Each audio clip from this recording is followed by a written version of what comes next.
Oke, siang semua. Saya Aling, mahasiswa UIB angkatan 18 dengan nomor NPM 1842207. Saya dari jurusan akuntansi dan video ini dibuat untuk memenuhi persyaratan nilai mata kuliah statistika penelitian. Dan data yang diperoleh itu dari mata kuliah metodologi penelitian. Video ini dibuat untuk belajaran dari mana saya bisa menguji data saya. Oke, kita langsung aja, tapi saya share screen dulu ya. Screen. Oke. Nih. Sebelumnya ini backupan Excel saya. Jadi di sini saya ada 272 data. Oke, kita ke ini aja. Kita ke SPSS-nya, kita buka, lalu kita tarik filenya. Caranya klik file, lalu import data, kemudian kita pilih Excel, lalu kita pilih data kita yang mana. Saya yang ini, uji data statistika penelitian ini. Oke, tinggal open.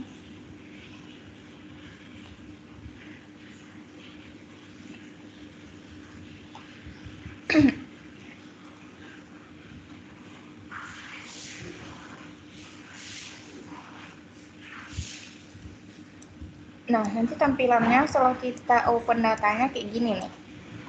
Di sini kita pastiin dulu data kita udah benar. Terus yang penting di sini worksheet-nya. Saya menggunakan worksheet yang uji data biasa. Karena worksheet ini kalau salah, ya berarti pengujian kita juga salah karena dia ngebaca datanya kan beda sama apa yang seharusnya kita uji. Oke, tinggal oke.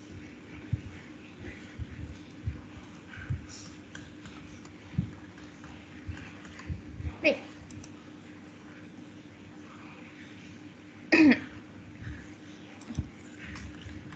Oke, gini nanti tampilannya setelah dibuka. Oke. Sebelum kita lakukan pengujian, kita ke variable key dulu untuk ngatur-ngaturin si pengaturannya. Di sini ada banyak kolom nih, ada name, tag, weight, decimal, label, values, missing, column, align, measure, and roll. Si name ini untuk semua variabel kita, lalu type ini untuk jenis datanya itu jenis apa gitu. Weight di sini ya nggak saya pakai, nggak saya ubah. Lalu desimal di sini saya ubah ke 6. Kalau 15 itu kebanyakan.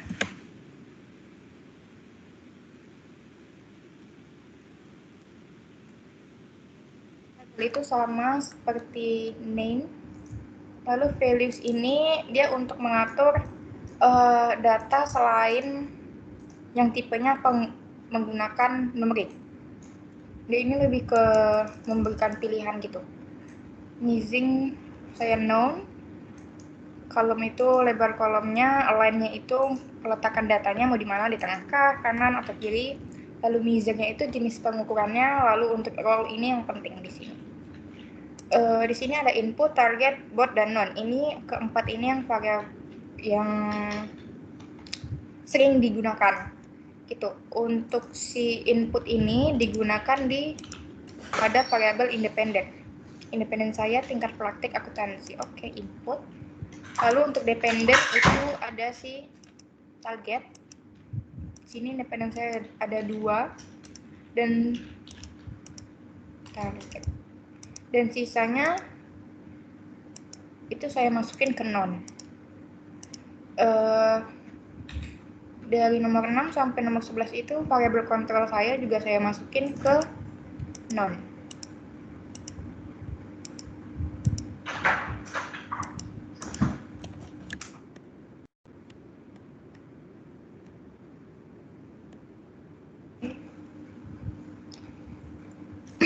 Di sini saya punya satu variabel dummy itu kerugian bersih. Dan di sini type-nya itu seharusnya bukan numerik, tapi kita ganti ke string. Nah, di sini nanti ada pilihan-pilihannya nih. Misal jenis data kita tuh yang bagaimana gitu. Di sini ada pilihannya. Oke. Ini string punya saya. Lalu untuk values-nya, biasa values-nya ini digunakan selain data numerik. Jadi di string ini bisa digunain. Kalau punya saya value-nya itu yang pertama pilihannya itu ada laba sama rugi. Jadi 0 untuk laba, kemudian 1 untuk rugi. Oke, setelah itu add. Oke, kalau udah semua oke. Udah pastiin semua udah, kita kembali ke data view. Udah, jadi begini jadinya. Oke, jadi kita langsung aja, kan harusnya kita langsung ke analisis deskriptif, tapi saya tidak langsung analisis deskriptif dulu, saya langsung uji outlier dulu. Caranya, kita ke analyze, lalu ke deskriptif statistik, lalu kita ke deskriptif. Nih, kita pindahin semua variabel kita. Dan untuk si di deskriptif ini, dia itu hanya bisa membaca data yang berbentuk numerik. Jadi seperti saya bilang tadi, dummy saya tidak kebaca di sini tuh, nggak ada. Terus kemudian kita pindahkan ke kolom variables. Jangan lupa save standardized values as variable. Udah gitu, tinggal oke. Oh, ini outputnya, tapi saya belum lihat output. Saya masih kembali ke data view. Di data view ini nanti muncul nih kolom-kolom baru di mana ada beberapa kolom dengan tulisan Z di depannya, lalu diikuti dengan nama variabel saya. Nilai kolom Z ini itu dinamain kolom Z score. Jadi dari semua kolom Z score ini nanti itu yang bakal ngasilin data-data outlier. Tapi ada beberapa ketentuan, outlier ini punya beberapa ketentuan atau kriteria. Dan itu tuh dipengaruhi dari si jumlah datanya. Kriteria pertama itu jika jumlah datanya kurang dari 80 data, maka nilai outliernya itu yang besar dari 2,5 dan kecil dari minus 2,5. Dan kemudian kriteria kedua, jika datanya lebih dari 80 data, maka nilai outliernya itu lebih besar dari 3 dan lebih kecil dari minus 3. Jadi karena total jumlah data saya itu 272 data, jadi saya menggunakan kriteria yang kedua, yaitu nilai Z-score-nya, nilai outliernya itu di atas lebih besar dari 3 dan lebih kecil dari minus 3. Seperti ini. Kita lihat nih. Di Z-score si ukuran perusahaan. Ini. Ini kan lebih besar dari 3 kan semuanya, berarti ini yang akan menjadi outliernya gitu. Oke. Sebenarnya saya udah pernah uji dan saya udah ngumpulin mana-mana aja data yang menjadi outlier. Kita tinggal lihat ini aja ya. Ini sesuai nih sama seperti Z-score yang tadi dihasilin. Oke, ini kumpulan data-data mana aja yang menjadi outliernya. Jadi kita tinggal ikutin ini aja buat kita hapus. Oke. Di NJT sampai MTM. Jadi kalau udah ketemu layangan diapain gitu kan? Itu kita tinggal hapus aja. Hapus. Kita cari sampai habis. Mana-mana aja yang menjadi data outlier-nya.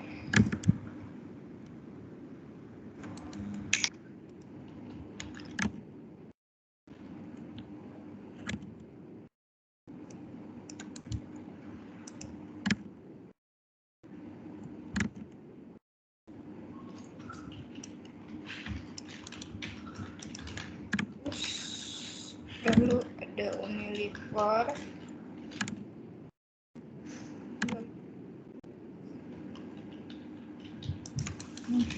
terus nih ini yang udah saya bedain warnanya, ini yang menjadi outlier-nya. Oke, kita sampai mana tadi? UNPR. Ini ada ADO tahun 2018.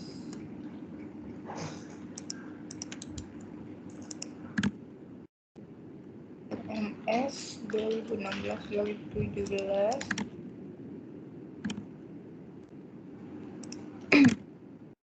Kemudian ada GNTD 2017 sampai 19.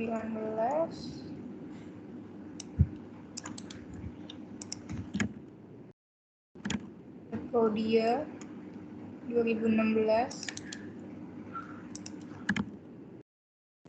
Kemudian TBI tahun 2016 sama 2017. Kira-kira ini ada SIDO terakhir kan? Itu 4 tahun. Oke. Clear. Jadi total keseluruhan data saya itu tersisa ada yang kurang sepertinya.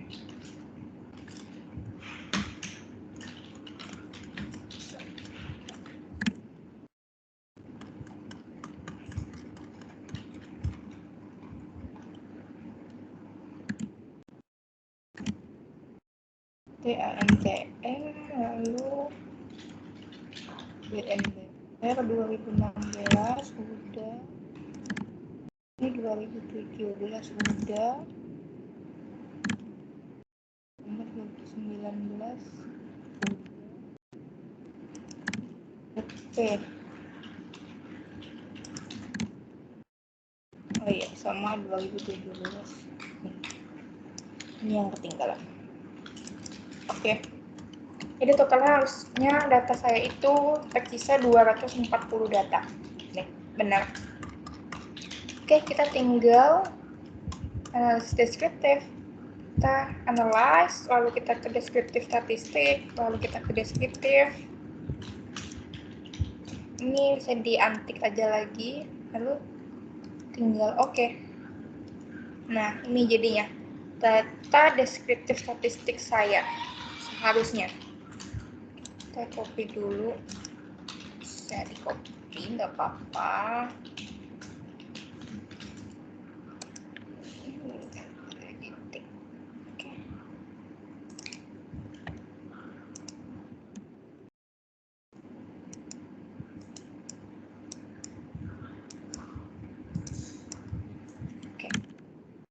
Jadi di deskriptif statistik ini ada nilai minimalnya, ada maksimalnya, ada kata-katanya, dan juga ada si standar deviasinya.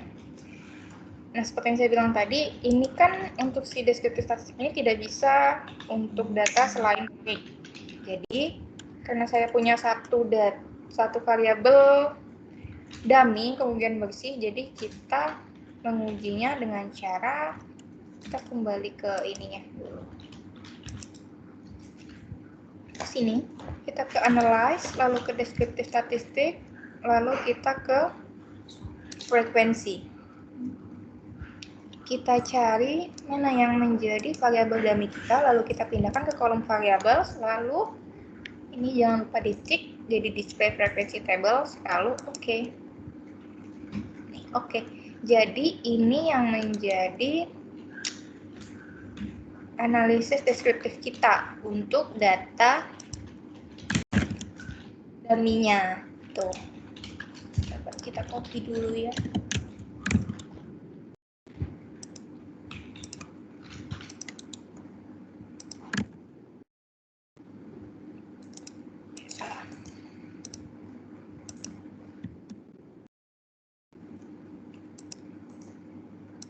Oke. Mungkin sekian presentasi untuk si penggunaan aplikasi SPSS ini. Karena selanjutnya saya akan melanjutkan pengujian pada aplikasi eViews. Oke, kita buka dulu eViews-nya. Ini banyak banget. Views kita open, caranya kita buka eViews-nya nih. Lalu nanti keluar langsung kayak gini. Kita langsung ke open a foreign file. Oh iya, sebelum itu saya lupa.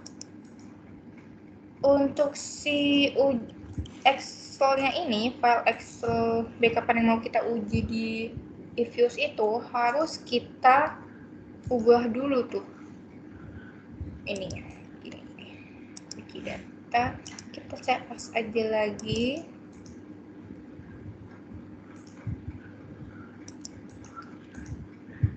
Tipenya itu nggak bisa yang Excel workbook biasa, tapi harus kita pindahkan ke Excel yang 97/2003 ini. Karena kalau kita pakai Excel yang biasa, datanya nggak kebaca di eViews-nya. Oke. Jadi save as, oke. Oke, kita coba buka. Nih. Lalu kita pilih datanya.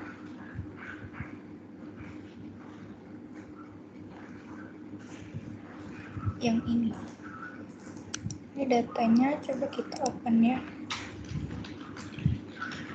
Gini ya, caranya begini.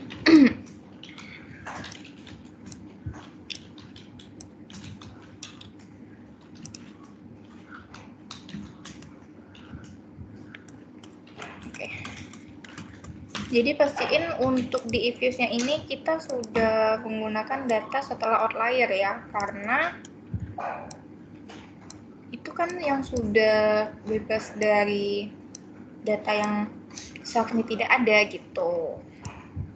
Jadi sebelum kita masuk itu di sini ada beberapa step dulu. Step yang pertama itu nih di sini di predefine range-nya itu kita pilih sheet mana gitu. Kalau saya tetap di si uji data ini.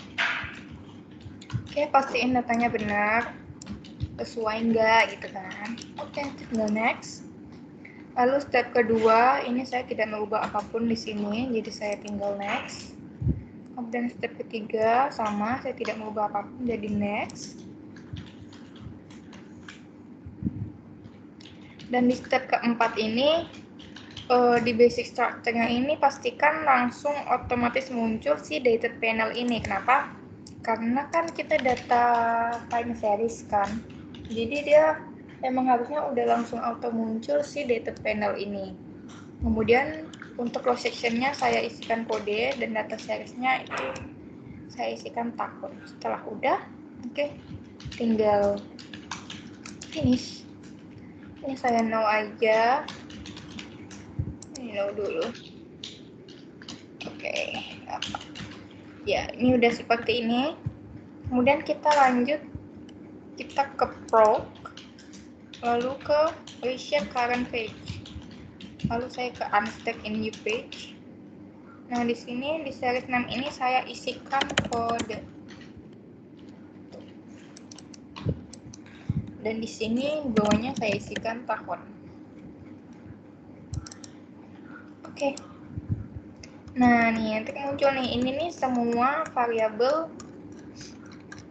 dan perusahaan-perusahaan yang akan kita uji. Jadi setiap variabel dan setiap perusahaannya tuh ada dijabarin gitu. Jadi sebelum itu saya akan melakukan uji multikolonialitas dulu. Kita kembali ke sini, lalu kita ke quick, ke group statistik, lalu kita ke correlation. Oke, kita bikin listnya. Listnya ini total semua variabel kita. Ya, mudah ya. Spasi.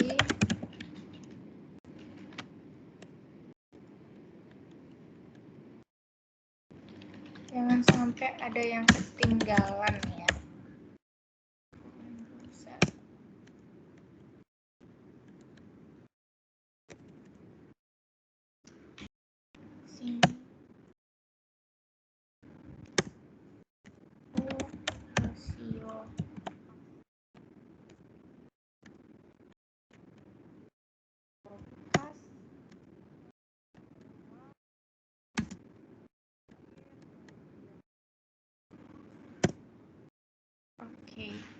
Kita coba ya. Oke.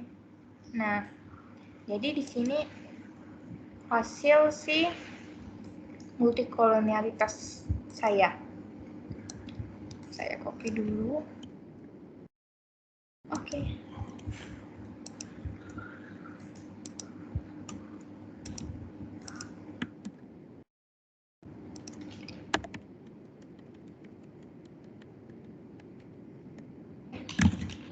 Nah, jadi bisa dilihat pada setiap variabelnya itu saya tidak mengalami masalah. Nih, untuk biaya modal ekuitas dan biaya modal ekuitas saya 1, lalu biaya modal utang saya juga 1, tingkat praktik 1, ukuran perusahaan 1, leverage 1, tuh kan sama kan 1, lalu rasio pasar juga 1, rasio kas juga 1, ROA-nya pun 1, dan kerugian bersihnya juga 1. Jadi saya tidak mengalami masalah dalam pengujian multikolonialitas saya. Oke, ini bisa kembali aja. Ya, kita save dulu deh. Save.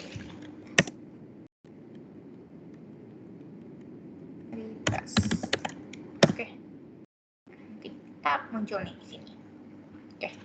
Kemudian kita lanjut ke pengujian selanjutnya. Kita ke ini. Ke sini tadi penjabaran variabelnya dan data-datanya. Kita cari kode. Mana kode? Kode ini lambangnya beda sendiri, dia hurufnya P di dalam kotaknya, kemudian kotaknya berwarna biru. Kita klik 2 kali, nih nanti muncul nih data-data list-list perusahaan mana saja yang akan masuk ke dalam pengujian.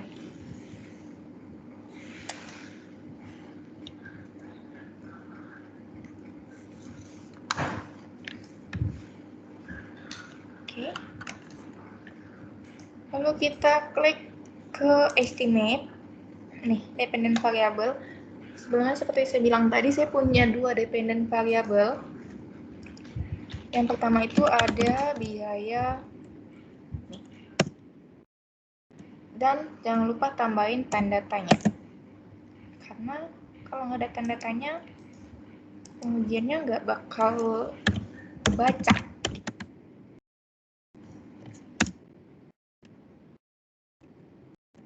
Spasi.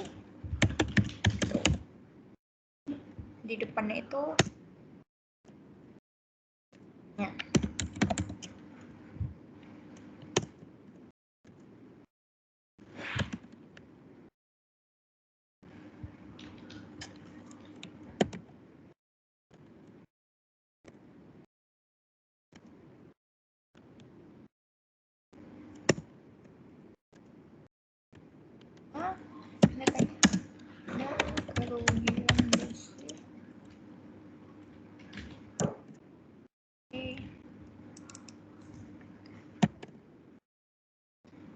Saya copy aja karena ini nanti belakang bakal saya pakai terus menerus secara berkelanjutan.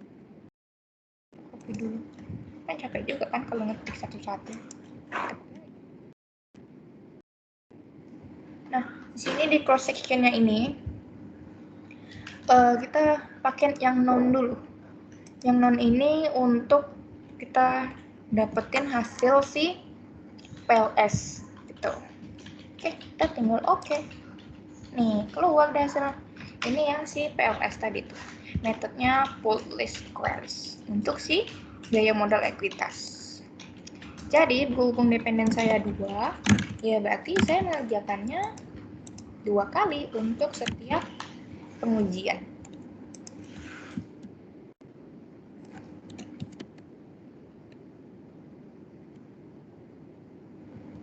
Lalu ini kita tinggal estimate aja lagi, nggak apa-apa, nggak usah kembali juga.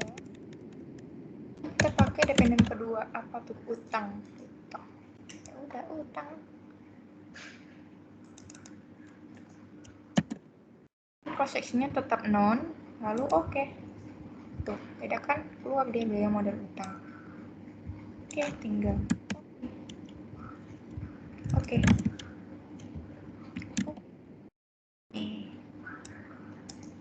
Ini saya copy dulu, mana tahu nanti hasilnya bakal saya pakai.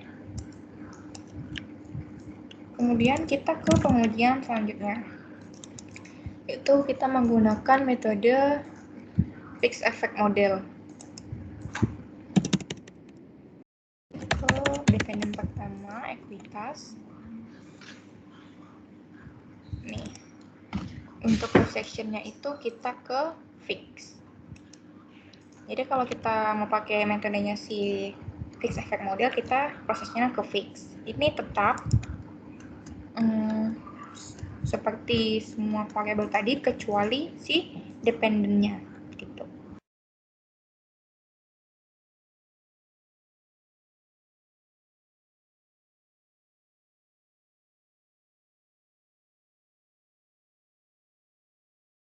Baca, oke. Nah, nih bisa kan?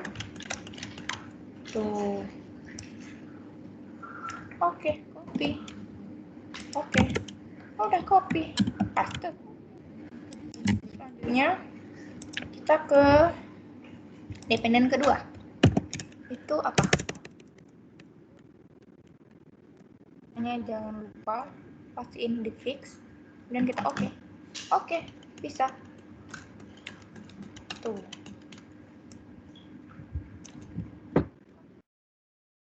Oke. Lalu paste. Oke. Dah. Ini untuk hasil si fixnya tadi. Nah, kemudian kita ke metode ketiga. Kita ke estimate. Kita kembali ke dependen pertama, yaitu ekuitas. Dan cross sectionnya, ya, salah, bukan. Kecepatan enternya. Kita kembali ke random. Oke. Random ini untuk metode si random effect model tadi. Oke. Tuh, apa kan? Cross section random effect untuk si gaya model ekuitas. Oke, tinggal copy. Oke. Lalu kita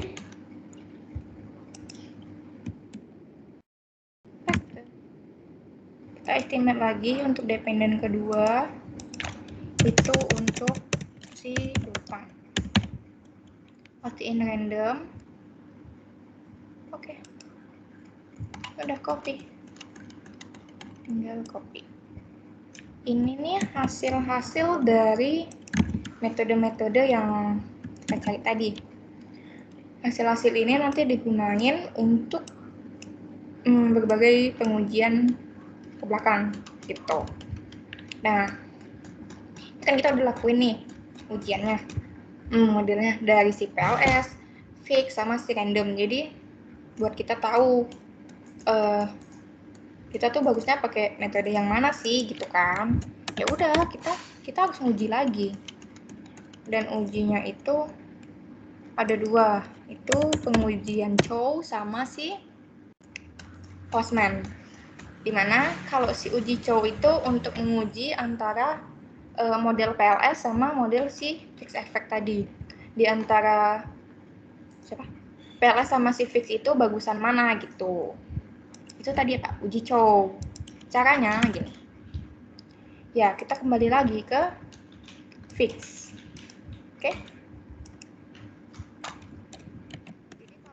Oh ya, kita harus buka hasilnya si fix itu. Oke? Oke, nih. Udah kan? Ini yang gaya model ekuitas. Kita cari dulu. Lagi kita ke view. Lalu kita ke fixed random effect testing. Lalu kita ke redundant fixed effect likelihood ratio. Nih. Itu tuh si uji Chow itu. Oke. Nah, nih. Keluar kan? Udah. Sebenarnya data yang dipakai tuh yang atas aja sih. Kita copy yang atas aja ya. Nih. Oke. Copy. Oke.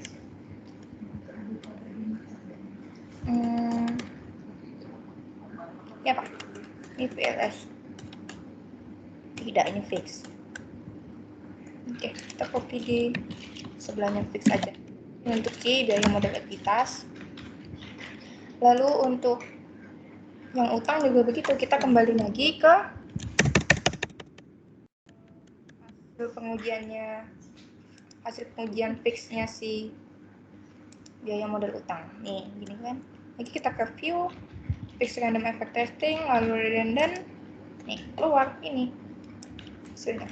Kita copy. Oke.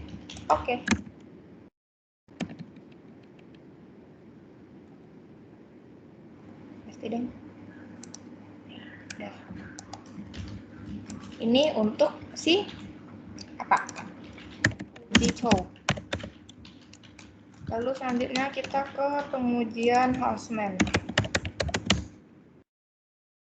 Karena juga sama, kita harus kembali lagi ke pengujian randomnya, kan? Metode randomnya tadi. Ini kita ganti dulu ke test. Oke. Ini hasilnya tadi, lalu kita ke view, lalu kita ke fix random effect testing, lalu kita ke correlated random effect nih, Houseman test.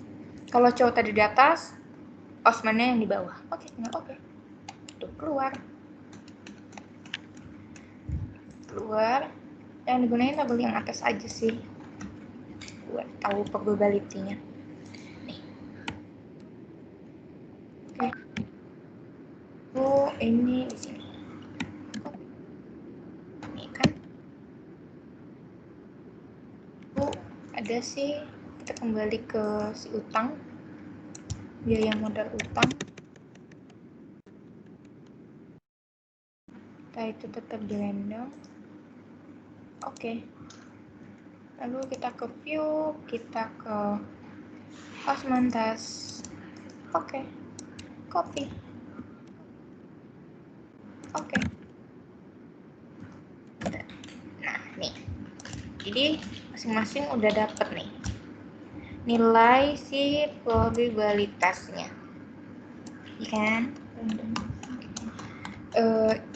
Jadi setelah diuji Chow sama uji Houseman, baru kita bisa nentuin di antara 3 metode tadi kita tuh bagusnya pakai yang mana gitu. Nih, kan pertama tadi kita uji PLS sama uji fix, itu kita ke uji Chow. Dari uji Chow ini dilihat hasil probabilitasnya nih, yang kuning ini. Yang ini yang dilihat ketentuannya itu gini, kalau nilai probabilitasnya itu di atas 0,05, berarti kita lebih bagus menggunakan metodenya si PLS. Tapi kalau nilai probabilitasnya itu di bawah 0,05, jadi kita lebih bagus menggunakan modelnya si fixed effect tadi gitu. Berhubung ini nilai probabilitasnya di bawah 0,05, berarti lebih bagus kita menggunakan metode si fixed effect tadi. Udah gitu kan. Dan setelah dapat nih si uji Chow-nya kita pakai si fixed effect, kita lakukan lagi pengujian terhadap si random tadi.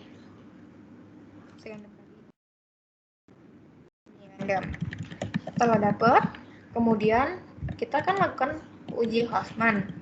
Nih, dapat setelah pengujian Houseman itu berguna untuk kita membandingkan kita tuh lebih bagus pakai yang mana, antara si fixed effect tadi atau si random effect.